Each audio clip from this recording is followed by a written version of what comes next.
This is the Tom Anderson Show, broadcasting live from the KVNT studios, 7 to 9 a.m., Monday through Friday. It continues to be headline news globally for those interested in the subversion, suppression tactics of the Communist Chinese Party. You will be familiar with Prime Minister Salih Hudayar has been with us in the past as an ambassador, now as a prime minister, and the subjugation there is tragic. Prime Minister, good morning. How are you? Good morning. Thank you for having me. I'm doing well. How are you? I am doing well. I am always concerned when we have you on the program each year getting an update and waiting with bated breath on the status. Is there any momentum as we in America come to another election? And I want to get into who supports your efforts and who doesn't on the political field. In terms of a global presence, your activities and efforts, and I know it's not you alone, it's many of your colleagues, men and women across the nation, young students helping you voice your message. Is there any momentum from your end? Yes. Actually, we were pushing to get the atrocities recognized as a genocide. Right now, the U.S. government is seriously considering recognizing it as such. In fact, last week, the National Security Advisor stated that it was like a genocide. Then this will help, obviously, by getting this official recognition, will put more pressure on China and on, more responsibility on Western governments to take stronger actions to stop it.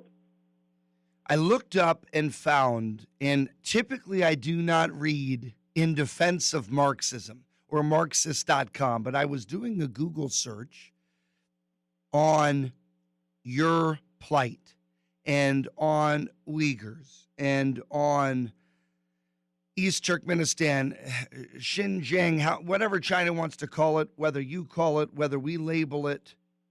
Bottom line is there is coverage on this. And an author named James Kilby, this is dated October 20th, 2020. I can email Maria Sliwa the link. He starts off, both the United States and British governments have recently launched a barrage of criticism against China's treatment of the Uyghurs. The U.S. has gone so far as imposing sanctions on top Chinese state officials responsible for this area. And the oppression of the Uyghurs by the Chinese state is now regularly featured in the news in the West. And Mr. Kilby goes on to say, while there is no doubt that the Chinese state is carrying out national oppression against the Uyghurs, he suggests that the criticisms by the British and the U.S. are like pots calling the kettle black. His point is, we have not interceded or tried to protect other cultures in other places, and yet we're trying to help the Uyghurs, but really we're not trying to help the Uyghurs. It's to just punish China. How do you look at President Trump's advocacy on your behalf? Is it genuine? Is it legitimate? And is there a difference between President Trump's advocacy for the Uyghurs and his opponent, Vice President Biden's? So 3 years ago, before President Trump, the Trump administration was in power, not many people knew about the Uyghurs. And this is across the world as a whole, not just in the United States, but across the whole as a whole. Nobody really focused on our issue. These atrocities, the oppression, the occupation, it's been ongoing for the past 71 years. But the Trump administration made it one of their key, foreign policy initiatives to focus on, addressing human rights and religious freedom issues across the world. And our issue was the most pressing issue, the most appalling issue. So the Trump administration actively raised this issue when coming back to, Biden administration, they were in power, for 8 years between 2000, you know, 8 and 2016. With Barack Obama, the president, Yes. and Biden being his vice president. So your point is he always takes credit for things under the Obama administration. Well, then good things and bad things would be under his watch. And so under his watch, what happened? During the Obama administration, the U.S. government did not even utter a single, condemnation or distress over the issue, over our oppression. In fact, you had the new. I'm sure everybody's watching the news. New, leaks showing that the Biden administration, or Biden specifically, through his son Hunter and others, he was meeting with a lot of Chinese officials and wealthy Chinese business people, and getting things done that undermine both America's national interest, but also the basic human rights and freedoms of other oppressed people under China, like those in East Turkestan and those in Tibet. The article from Mr. Kilby, I'll reference one more part, notes that this region, quote, has long been a flashpoint for national conflict. The region came under the indirect rule of China in the 1750s until it was incorporated officially into the Chinese Empire in the 1880s. From China's viewpoint, it says here that there's been a ruling class tug of war, and the biggest deal from an economic side of things is China's largest natural gas reserves in that area. The region's really mostly desert, mountains, but 40% of its coal and 22% of its oil is there. Does that make you think, oh, wow, we will never be able to take this back? This will be absolutely not. Because the fact is that land belongs to us. In 1949, I mean, initially, 1750s, they did briefly invade and occupy our country, but we rebelled. And in fact, we've been, constantly in conflict with China over the past almost 200 years, over 200 years actually. But it wasn't until 1949 that they were actually able to seize real control over East Turkestan. And at that time, you can look at the historical, record. Less than 5% of the Chinese of East Turkestan's population was Chinese, and that 5% was made up of the 200,000, Chinese soldiers and their families. There were no Chinese civilians that were, inhabiting East Turkestan. It was only after 1954 that they started to bring in Chinese civilians to colonize East Turkestan. But we have consistently resisted against the Chinese occupation. With the right support, with the support of the international community, we are fully confident that we will be able to regain our independence. We have a break forthcoming here. We're going to come back with Prime Minister Salih Hudayar. How do you, in terms of your country, is it recognized just by your group under that name, under the name you refer to it, or is it now more and more nations, Western and the United States, the same? So historically, if you look at historical maps prior to 1949, it all labels it as East Turkestan. It's including U.S. government maps, including UK government maps, others. It labels it as East Turkestan. However, after China took over it in 1949, it was officially renamed to the Xinjiang Uyghur Autonomous Region, or the New Territory, as what China calls it. And so that's what most media and governments refer it to, but we still refer it to as East Turkestan because that's the original name, and it's a country that has been effectively occupied. I have a few more questions for the Prime Minister. We have him for one more segment. We have a quick break here with some news. If you can be prepared, Mr. Prime Minister, the questions will be why, when we post a YouTube video, are there some people that are anti your and my conversation? I noticed that last time, and I know you can't speak for them specifically, but you can tell me who agrees with you and who doesn't within your culture. And then also I want to get into, we've already heard that Trump's very supportive and Biden and the Democrats were to try to prevent this subjugation from China, but I want to get into what Western countries in Europe are helping and supportive. Hey, stay with us, my friends. Prime Minister of East Turkestan, Salih Hudayar, right here on the Tom Anderson Show. This is the Tom Anderson Show, broadcasting live from the KVNT studios, 7 to 9 a.m., Monday through Friday. East Turkestan, Uyghurs, Prime Minister Salih Hudayar talking with the Tom Anderson Show audience. And remember, we will make a YouTube video so you can look below in the comment section and read how to support the Uyghurs and the Prime Minister. Why don't we start with that first? Online and through social media platforms, Mr. Prime Minister, how can listeners donate, engage, support? Would it be just monetary, or would it be writing to congressional members? How can they help you?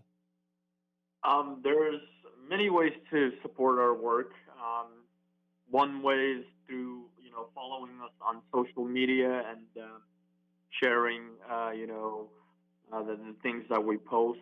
You can follow us at ETExile.gov, both on Facebook or YouTube, or ET Awakening, or visit our website at east-turkestan.net. Other ways is to write letters to Congress, call members of Congress, and urge them to take stronger actions against what China is doing to the Uyghurs and other Turkic peoples. And then obviously people can donate if they are able to do so. Others can volunteer and help organize events. Right now it's mostly webinars, be it at their local university or church or other community centers to brief you about the situation in East Turkestan. I asked before the break about support and also the opposition. In a previous YouTube video, folks, you can go to Tom Anderson Show. Even the Uyghurs listening might want to listen to the previous interview with the Prime Minister. We interviewed you when you were an ambassador. So we've kind of, as you've elevated up in rank, we've been telling the story on this show. And I will add, yesterday we had U.S. Senator. Every state, of course, has two U.S. Senators. We have Lisa Murkowski and Dan Sullivan, both Republicans, but Sullivan's close to Trump. And U.S. Senator Sullivan called into the show, and I told Maria, your publicist and PR guru, that I would bring up the Uyghurs, as well as Taiwan and Hong Kong and Tibet. And he said it is a problem, and he's been a hawk in fighting it. So I encourage your fans and supporters, Mr. Prime Minister, to listen to that Dan Sullivan interview. The second part of it is where they get into this, and I reference your name. But in the case of opposition, who is it? Because I noticed some of your own were opposing, and I don't think they're opposing your fight against China, but maybe your own policies. How does that work? Do you have infighting with your group? Unfortunately, with every movement, every country, there is two different sides or different perspectives. We have liberal people within our community who, unfortunately, would much rather not fight for our independence and would much rather surrender to China and accept what it is that China is doing, just so that they are able to, have better life personally, and communicate with their relatives. But at the end of the day, China is not going to stop its campaign of genocide, even if we surrender. China is going to fully carry out its genocide, especially if we surrender and achieve its goal, because at the end of the day, China wants East Turkestan. And if we don't resist, if we don't push back, they're going to achieve that goal of fully either assimilating us or eradicating us, and then taking our land to where decades from now there won't be anything called an Uyghur left. Let's talk about that, by the way. Let's get down to the nitty gritty. This is when people are going to perk up and listen. Don't switch the dial. I'll tell you why.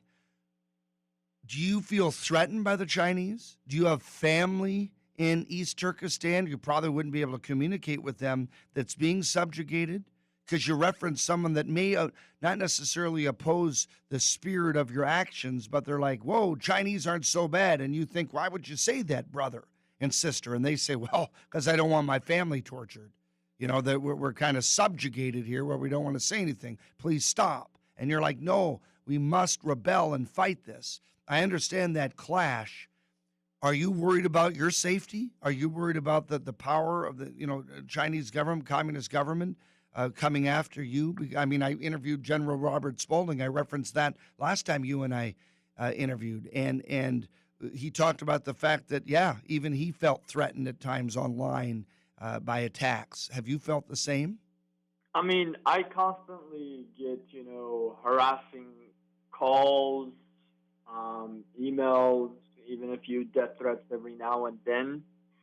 I mean, I have family members who are in the concentration camps as well. In fact, most of my family, relatives are in East Turkestan. I lost 4 within the past, several years, as a result of, the concentration camps and the prisons. I myself had a gun pointed at me when I was just 4 years old by the Chinese government.